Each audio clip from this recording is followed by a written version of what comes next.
Akala mo ba kapag tinurukan mo ngayon, superhero na agad ang manok mo bukas? Huwag kang magpaloko sa sabi-sabi. Maraming nagtatanong, Lods, gaano ba katagal bago umepekto ang bitamina? Ang ganito yan, kapag injectable o itinuturok, mabilis ang pasok niyan sa dugo. Sa loob ng 24 oras, ramdam na ng manok yan, pero mabilis din itong ma-flush out sa system nila. Kapag naman oral o pinapainom, dadaan pa yan sa digestive system, kaya aabutin ng 2 to 3 days bago mo makita ang tunay na resulta.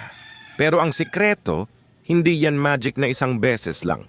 Ang epekto ng bitamina ay tumatagal lang ng 48 to 72 hours sa katawan ng alaga natin.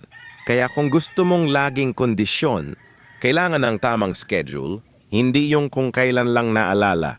Tandaan, ang consistency, mas mahalaga kaysa sa mamahaling brand. Ikaw, anong gamit mo? Injectable o oral? Lapag mo naman sa comments para mapag-usapan natin.